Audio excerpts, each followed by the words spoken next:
ሰላም እንዴት ናችሁ? ፍሬ ህይወት ዮሐንስ ነኝ። በአፍሪካ ቀንድ በተለይም በኢትዮጵያ በኤርትራና በሌሎች ጎረቤት ሀገራት መካከል እየተፈጠሩ ያሉ ኢኮኖሚያዊ፣ ማህበራዊና ፖለቲካዊ ጉዳዮችን በትንታኔ ይዤላችሁ ቀርባለሁ።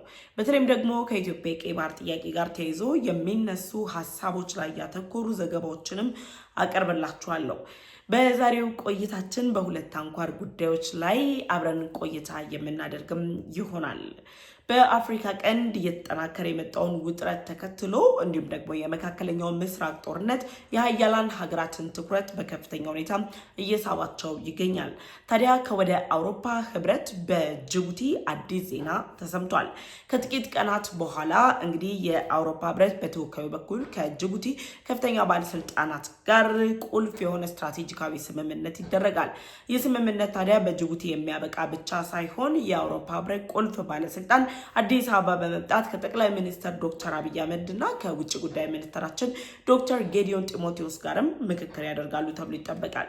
በጅቡቲና በኢትዮጵያ መካከል የጋራ የሆነ የሁለትዮሽን ተጠቃሚነትን የሚያረጋግጠውን ስምምነት የአውሮፓ ህብረት በቀይ ባህር ስትራቴጂካዊ በሆኑ ጉዳዮች ላይም ያደርጋል ተብሏል። ከዚህ ስምምነትና በጅቡቲና በአዲስ አበባ የሚጠበቀው እንግዳ ጋር ተያይዞ መረጃዎችን ይዤላችሁ ቀርቤያለሁ። ሁለተኛው አጀንዳችን የሚሆነው በሱዳን የእርስ በርስ ጦርነት ላይ በቀጥታ እየተሳተፈች የምትገኘው ኤርትራን ሚስጥራዊ እንቅስቃሴዋን ያጋለጠና በወደቦቿ ውስጥ ደግሞ የምትደብቃቸው የጀነራል አልቡርሃን የጦር መሳሪያዎች መኖራቸውን ያጋለጠ መረጃዎች ይፋ እየወጡ ይገኛሉ። ኤርትራ በሱዳን የእርስ በርስ ጦርነት ላይ ዋነኛ ዓላማዋ ጀነራል አልቡርሃንን በስልጣን ማስቀጠል ቢሆንም ተከታይ ዓላማዋ ደግሞ የሆነው የሱዳን ድንበሮችን በመጠቀም በኢትዮጵያ ላይ የውስጥ ግጭትን መፍጠር እንደሆነ ይታወቃል። ታዲያ የኤርትራ የትኞቹ ወደቦች ናቸው የጀነራል አልቡርሃንን የጦር መሳሪያዎችን የደበቁት ወይም ደግሞ ማከማቻ የሚሆነውን ጨምሮ በሱዳንና በኤርትራ መካከል ያሉ አዳዲስ ያልተሰሙ መረጃዎችን ማሰናድቼ ይዤላችሁ ቀርቤያለሁ። ለዩቲዩብ ቻናል አዲስ ከሆናችሁ የደወል ምልክቷን ተጭናችሁ ቻናሌን ሰብስክራይብ በማድረግ ቤተሰብ እንድትሆኑ ጋብዛችኋለሁ። ቻናሌን ሰብስክራይብ አድርጋችሁ ቤተሰብ ከሆናችሁ ላይክ እና ሼር በማድረግ ለወዳጅ ዘመዶቻችሁ እንድታጋሩም እጠይቃችኋለሁ። ከሁሉ አስቀድሜ ደግሞ በተደጋጋሚ እንደነገርኳችሁ ይህንን መረጃ ወይም ደግሞ ፕሮግራም በጥራትና በተሻለ መንገድ ለማቅረብ የተለያዩ እንቅስቃሴዎችን እያደረግኩ እገኛለሁ። አሁን ላይም ትንሽ እየጠፋው ያለሁት ነገሮችን በማስተካከል ስራ ላይ ስለተጠመድኩ ነው። ስለዚህ እናንተም ድጋፍ እያደረጋችሁ ያላችሁ ድጋፋችሁ እንድትቀጥሉ፣ ያላደረጋችሁ ደግሞ ባንክ አካውንቴን ከታች አያይዤላችኋለሁ። ይህንን የምላችሁ ግን በተደጋጋሚ ራሳችሁ በዋትስአፕ ነምበሬ ላይ እየመጣችሁ የባንክ አካውንትሽን አስቀምጪ ስለምትሉኝ ነው። ድጋፍ ስለምታደርጉልኝ ከወዲሁ አመሰግናለሁ። ወደ መረጃው ተሻገርኩኝ። አብራችሁ አሁን ባለው ሁኔታ የአፍሪካ ቀንድ ውጥረት እየተባባሰ መጥቷል። ከአፍሪካ ቀንድ ውጥረት በተጨማሪ ደግሞ የመካከለኛው ምስራቅ ጦርነት የብዙዎችን ትኩረት የያዘና ሀያላን ሀገራትም ኃይላቸውን ብቃታቸውን ለማሳየት ከፍተኛ ጥረት የሚያደርጉበት ሁኔታ ሆኗል። ታዲያ እነ አሜሪካ እነ እስራኤል በመካከለኛው ምስራቅ ጦርነት በተጠመዱበት በዚህ ወቅት ላይ የአውሮፓ ህብረት ደግሞ በቀይ ባህር ላይ ስትራቴጂካዊ የሆነ ቦታ ነው ያላት። በቀይ ባህር ላይ ደግሞ ትልቁን የደህንነት ሚና መጫወት የምትችለው ኢትዮጵያና ጅቡቲ ጋር የተለያዩ ስምምነቶችና ውይይቶችን ለማድረግ እንቅስቃሴ መጀመሩን የሚያሳዩ መረጃዎች ይፋ ወጥተዋል።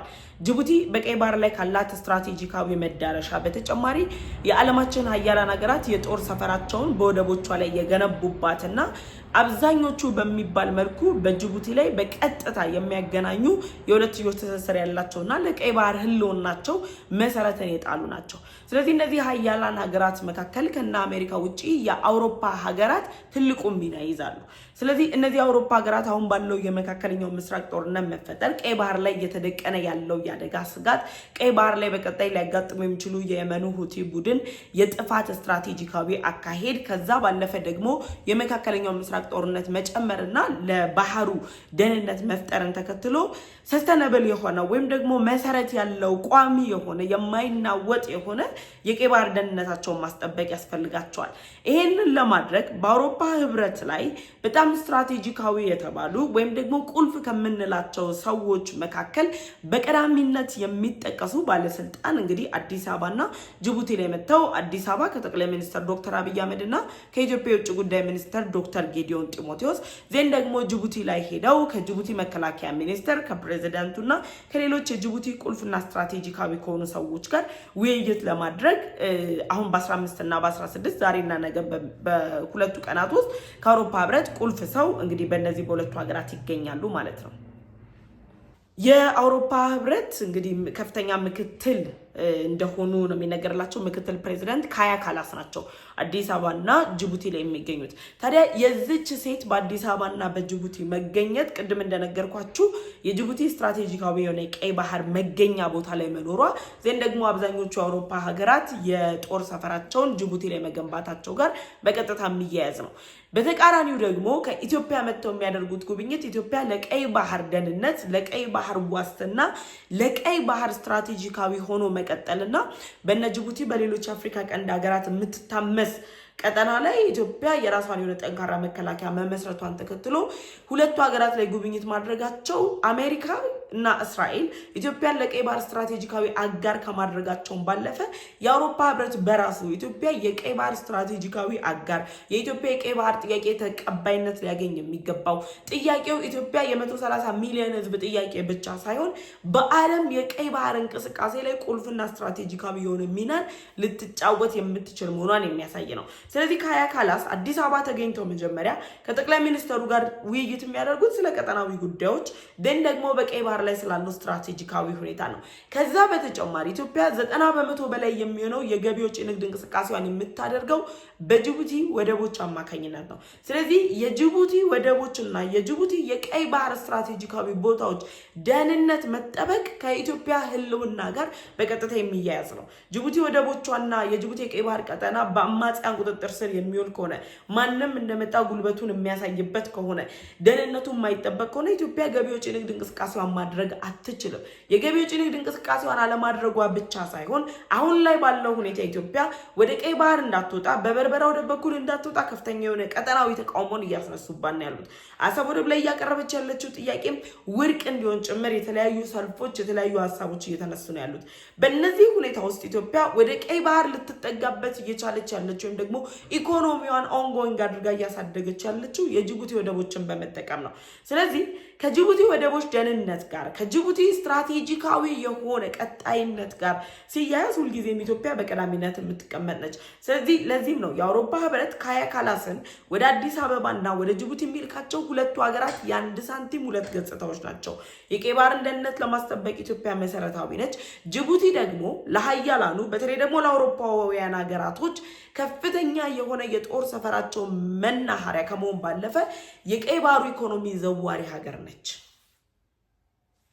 ታዲያ እኚህ ፕሬዚደንት ካያ ካላስ ጅቡቲ በሚሄዱበት ወቅት ላይ ከጅቡቲ ባለስልጣናት ጋር የሚያደርጉት የመጀመሪያው የስምምነት አካል በቀይ ባህር ላይ ስትራቴጂካዊ በሆኑ የጅቡቲ ወደቦችና የጦር ሰፈሮች ባሉባቸው አካባቢዎች ላይ የሚያደርጓቸው ስታተስ ኦፍ ፎርስ አግሪመንት ነው። የኃይል ትብብር ወይም ደግሞ የኃይል አሰላለፋቸውን የሚያጠናክር ስምምነትን ይፈጽማሉ። ደን ደግሞ የኦፕሬሽን ኦፍ አስፓድስ የሚባለውን ስምምነት ነው የሚፈጽሙት። እነዚህ ስምምነቶች ባይዜ እንደ ቀላል የሚታዩ ሳይሆን የጅቡቲን ኢኮኖሚ፣ ፖለቲካዊ ሁኔታ ደን ደግሞ ደህንነቷን የሚያስጠብቅና ዲፕሎማሲዋ ላይ ትልቅ ሚናን የሚጫወት ስምምነት ነው። ይህ ስምምነት ማለት በአውሮፓ ህብረት አማካኝነት ሲፈረም ጅቡቲ ልታገኛቸው የምትችላቸው እጅግ መሰረታዊ የሆኑ ጥቅሞች አሉ። ከጅቡቲ በተጨማሪ በዚህ ስምምነት ማዕቀፍ ውስጥ ሆና ኢትዮጵያም የምታገኛቸው ጥቅሞች አሉ። የመጀመሪያው ጥቅም ምንድን ነው? ጅቡቲ ከአውሮፓ ህብረት ጋር በምትደርስበት በዚህ ስምምነት የመጀመሪያው የምታገኘው የኢኮኖሚ ጥቅም ነው። ጅቡቲ እንደሌሎች ሀገራት ኢነርጂን አምርታ በመሸጥ ወይም ደግሞ ቡና፣ ቆዳ፣ ሌሎች ምርቶችን አምርታ ለውጭ ዓለም በማቅረብ አይደለም ከፍተኛ የተባለ ኢኮኖሚዋን የምታግዘው ወይም ደግሞ ኢኮኖሚ መሰረቷን የጣለችው። የጅቡቲ የኢኮኖሚ መሰረት የተጣለው 90% በላይ የኢትዮጵያ ገቢ ወጪ ንግድ እንቅስቃሴ የሚደረግባቸው ወደቦች ስላሏት ነው። ከነዚህ ወደቦች በተጨማሪ ግን የጅቡቲ ዋነኛው የኢኮኖሚ መሰረት የሆነው የአውሮፓውያኑ የጦር ሰፈር መኖር ነው። የጦር ሰፈር መኖራቸውን ተከትሎ የመሰረተ ልማት ኪራይ፣ የወደብ ኪራይ፣ የአገልግሎት ክፍያዎች፣ የነዳጅ፣ ምግብ፣ ጥገናን ጨምሮ ጅቡቲ በእነዚህ በጦር ሰፈሮች ላይ ለሚንቀሳቀሱ ኃይሎች ታቀርባለች። ስለዚህ እነ ፈረንሳይ፣ እነ እንግሊዝ፣ ሌሎች የአውሮፓ ሀገራት በጅቡቲ ላይ የጦር ሰፈራቸውን በመገንባታቸው ወይም ደግሞ በጅቡቲ ላይ ኃይላቸውን በማሳረፋቸው ምክንያት በጅቡቲ ኢኮኖሚ ላይ የራሳቸውን የጀርባ አጥንት ያኖሩ ለራሱ መሰረትን የጣሉ ሆነዋል። የመጀመሪያው ኢኮኖሚ ተጠቃሚነት ነው። እነዚህ የኢኮኖሚ ጥቅሞች ሌላኛው መልኩ የስራ ዕድል ፈጠራ ነው። በአየር ማረፊያ ላይ በሆቴሎች ላይ ለጅቡቲ ወጣቶች ከፍተኛ የተባለ ስራ ዕድል ይፈጥራል። ይሄ ጅቡቲ ወጣቶቿ ስራ የለንም የኢኮኖሚ ስብራት ውስጥ ነን ብለው ለሚያቀርቡት ጥያቄ ምላሽ የሚሰጥላት ነው። ከስራ ዕድሉ በተጨማሪ በጅቡቲ ላይ ያለውን የንግድ እንቅስቃሴ ይበልጥ የሚያሳድግ ነው። ስለዚህ ጅቡቲ አሁን ላይ ከአውሮፓ ህብረት ጋር በሰጥቶ መቀበል መርህ ብዙ ነገሮቿን የምታስተካክልበት እድል ነው። ይሄ በኢኮኖሚ ትስስር ውስጥ የሚተሳሰር ነው። ከኢኮኖሚው በተጨማሪ ግን ኢትዮጵያም ድረስ የሚያስመጣቸው ምክትል ፕሬዚዳንት ኢትዮጵያም በዚህ ውስጥ እንድትካተት ያደረጋት ቁልፍና ስትራቴጂካዊ ጉዳዩ የደህንነትና ስትራቴጂካዊ ጥቅሞች ናቸው።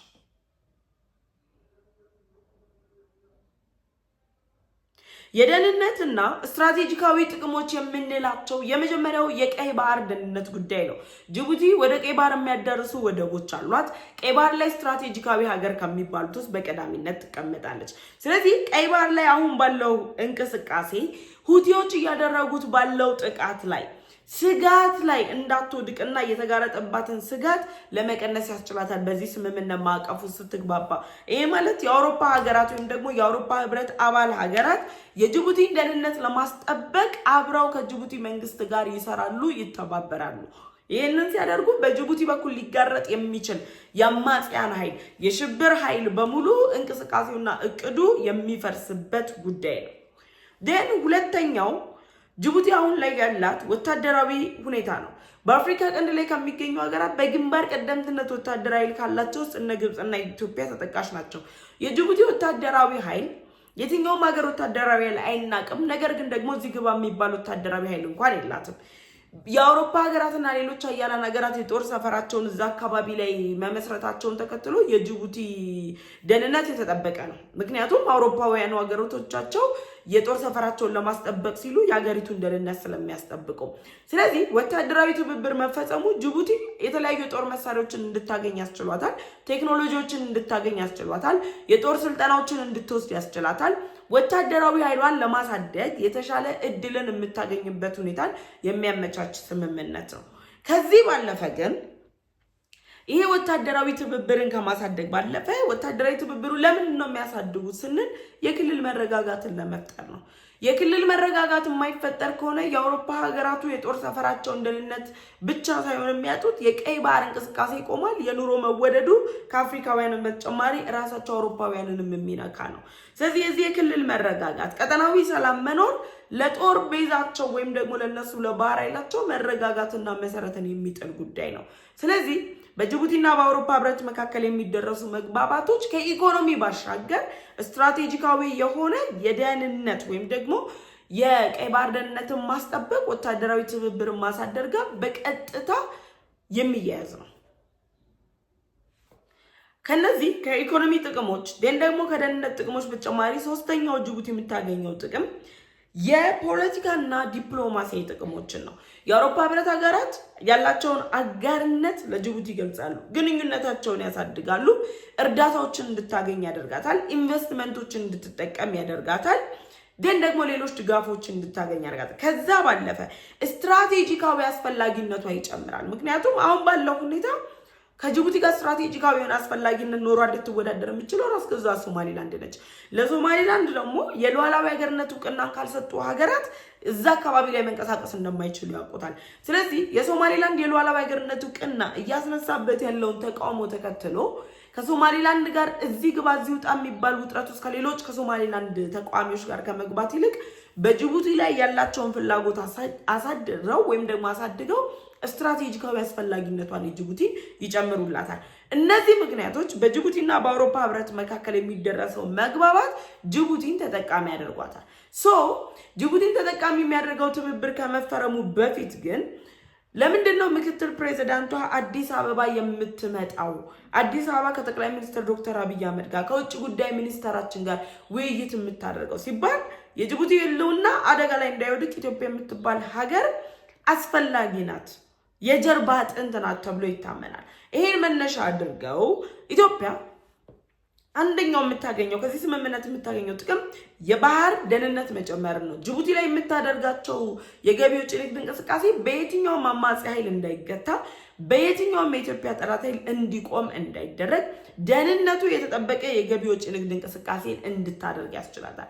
ይሄ ደግሞ የመንገድ ዋጋና የኢንሹራንስን ሁኔታ በከፍተኛ ደረጃ ይጨምርላታል። ደህንነቱ የተጠበቀ መንገድ ያደርግላታል። አውሮፓውያኑ በዚህ መስመር ውስጥ ሲገቡ የኢንሹራንስ ዋጋውን ይጨምሩላታል። ደግሞ ደህንነቱ የተጠበቀ የገቢ ወጪ ንግድ እንቅስቃሴ እንድታደርግ ያስችላታል። አሁን ባላት ሁኔታ አሰብ ወደብ ላይ እያቀረበች ካለችው የታሪክና የህግ ይገባኛል ጥያቄ ጎን ለጎን ጅቡቲ ላይ ያላትን ግንኙነት ኢትዮጵያ አላቋረጠችም፣ ይበልጥ ተጠናክሯል። የጅቡቲ ምድር ባቡር ፕሮጀክቶች፣ ኢትዮጵያና ጅቡቲ የጀመሯቸው የኮሪደር ልማቶች የሚጠናከሩበት ዋነኛ ምክንያት በጅቡቲ በኩል የምናደርገውን የገቢ ወጪ ንግድ እንቅስቃሴን ለማጠናከር ነው። ስለዚህ ከዚህ ስምምነት ጀርባ ኢትዮጵያ ደህንነቱ የተጠበቀ የንግድ እንቅስቃሴ ማድረግ ትችላለች። ሌላው የጅቡቲ ወደቦች ቀልጣፋ ዘመናዊ የሆነ አገልግሎት እንዲሰጡ ያደርጋል። ይሄ ማለት የኢትዮጵያ የገቢ ወጪ ንግድ እንቅስቃሴ በጅቡቲ ወደቦች ኋላ ቀርነት አማካኝነት የኮንቲነር ባደረ ቁጥር ዋጋ እንዳንጨምር፣ ሰዓት በጨመረ ቁጥር ዋጋ እንዳይጨመርና ለወደብ ኪራይ የምንከፍለውን ክፍያ ተመጣጣኝ እንዲሆን ያደርገዋል። ይሄ ለሁለቱም ሀገራት ኢኮኖሚ ተጠቃሚነት ነው። ኢትዮጵያ ሞር ኪሳራ ላይ እንዳትወድቅ የሚያደርጋት ነው። ሌላኛው ዋነኛው ጉዳይ ግን የቀጠናው መረጋጋት ነው።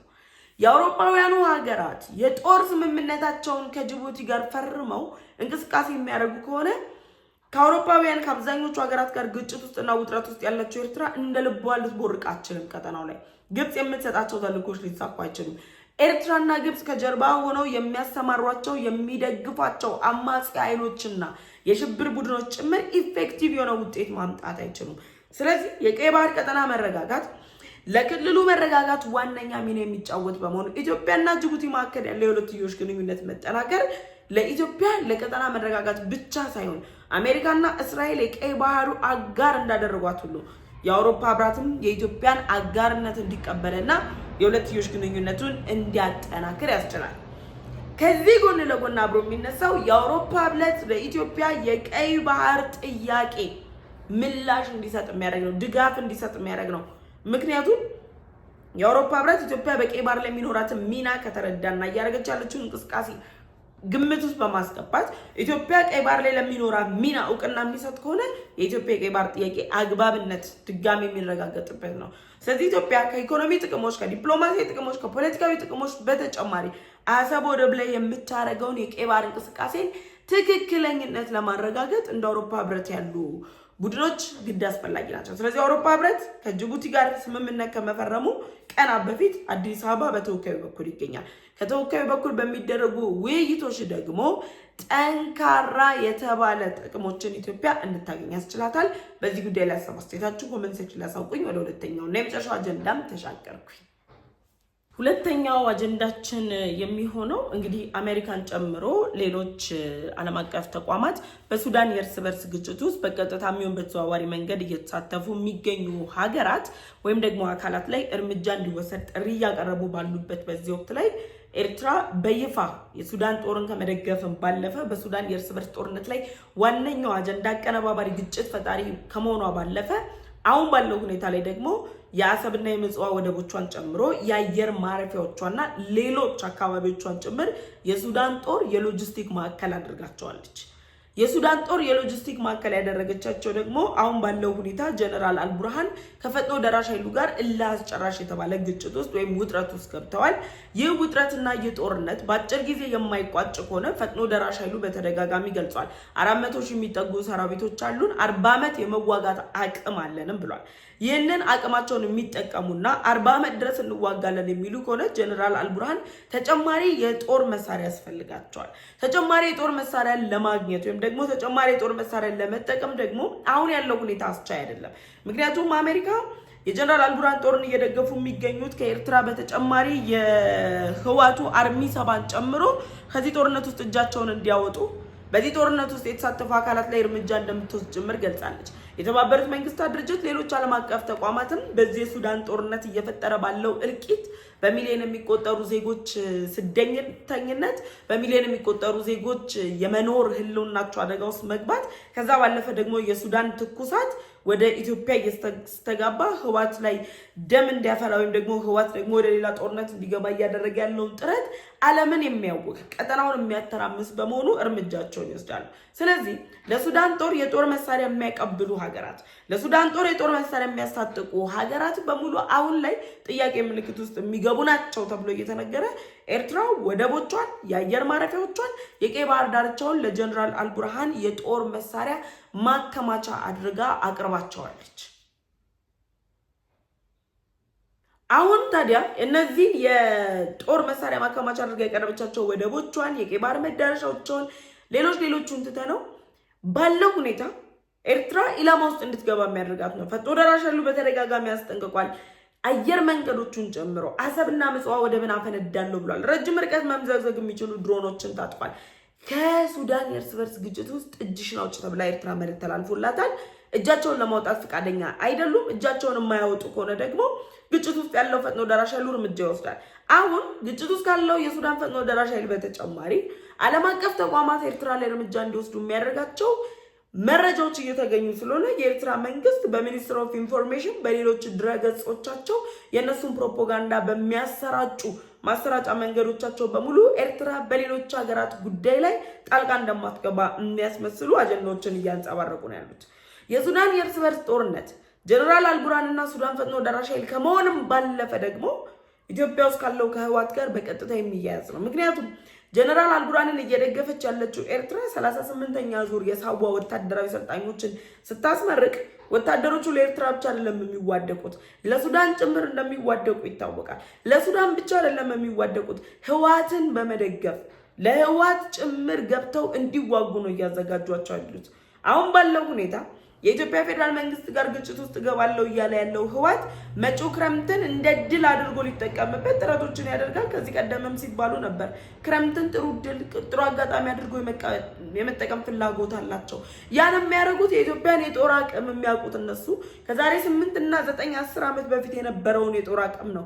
ቆሞ ቀር በሆነ አስተሳሰባቸው የቀረጹትን ሰራዊት የክረምት ውጊያ ማድረግ አይችልም፣ መልካም ምድሩ አይመቸውም ብለው አስበው ዛሬ ላይ ዝግጅት ሲያደርጉ ሱዳን ከፍተኛ ቁጥር ያላቸው ሰልጣኞችን እያሰለጠነች ነው ያለችው።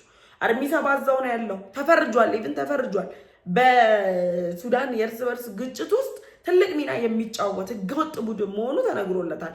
የኢትዮጵያ ወጣቶች፣ የትግራይ ወጣቶችን ቁጥራቸው ከፍተኛ የሆኑትን በሱዳን ግጭት እንዲሞቱ እያደረገ ያለው አንዱ አርሚ ሰባን ለማጠናከር በሚደረገው ጥረት ነው። እነዚህ ሁኔታዎች እየተባባሱ መጥተው የሱዳን የእርስ በርስ ጦርነት ሲባባስ ለሎጂስቲክ ቋትነት ኤርትራ ወደቦቿን አየር መንገዶቿን አሳልፋ ሰጥታለች። የህወሓትም እኮ ሎጂስቲክ ቋት አሉ፣ አስመራ ላይ አሉ፣ በኤርትራ ምሽጎች ላይ። እንደውም በሰሞኑን አንድ ወጣት ምን ሲል ሰማው ማህበራዊ ትስስር ገጽ ላይ የኢትዮጵያ መንግስት ኮሪደር ያለማል፣ ህወሓት እና ደብረጽዮን ደግሞ ምሽግ ያለማሉ በሚል ደረጃ አንስቷል። ትክክል ነው። ምሽግ ማልማትን ግን ከማን የተማሩት? ከኢሳያስ። ኢሳያስ አሁን ላይ እያደረገ ያለው እንቅስቃሴ የህወሓትን የጦር መሳሪያ እየደበቀ ነው፣ የሱዳንን የጦር መሳሪያ እየደበቀ ነው፣ የሎጂስቲክ ማዕከል ሆኗል። ስለዚህ እርምጃ ሲወሰድ ከነዚህ ኃይሎች ጋር ግጭት ውስጥ ያለ አካል በሚወስደው እርምጃ የአሰብ ወደብ፣ የኤርትራ አየር መንገዶች ሁሉ ኢላማ ውስጥ ናቸው። ስለዚህ የሎጂስቲክ ማዕከል ሆነዋል። እኛ ጂኦግራፊያዊ አቀማመጣችን ከቀናት በፊት በሚኒስትሪ ኦፍ ኢንፎርሜሽናቸው ላይ የኤርትራን ጂኦግራፊያዊ አቀማመጥ ስትራቴጂክነት ገልጸው የሚያገኙትን ጥቅም አስቀምጠዋል። ከጥቅማቸው ይልቅ ራሳቸውን ለጉዳት እያቀረቡ ነው ያሉት። ምክንያቱም የየመን ሁቲ ቡድን መዳረሻ ናቸው፣ የኢራን ጦር መዳረሻ ናቸው። አሜሪካና እስራኤልን እያስቆጡ ነው ያሉት። ስለዚህ የኤርትራው ፕሬዝዳንት ኢሳያስ አፈወርቂ ላይ ረፍዶባቸዋል፣ አብቅቶላቸዋል። የሱዳንን የጦር መሳሪያ ማከማቸት ማለት በራሳቸው ላይ የማይረገጥ ፈንጂን መርገጥ ነው። እዚህ ምስሉ ላይ እንደምትመለከቱት ስትራቴጂክነቱን በዚህ ልክ ነው የምታስቀምጡት። እያደረጉት ያለው እንቅስቃሴ በዚህ ልክ የሚታይ ጉዳይ ነው። በዚህ ጉዳይ ላይ ሀሳብ አስተያየታችሁን ኮሜንት ሴክሽን ላይ አሳውቁኝ። አብሬያችሁ የቆየሁት ፍሬህይወት ዮሐንስ ነበርኩኝ። በቀጣይ በሌሎች ፕሮግራሞች ተመልሼ እመጣለሁ። እስከዛው ቸር ቆዩ። ደህና ሁኑ።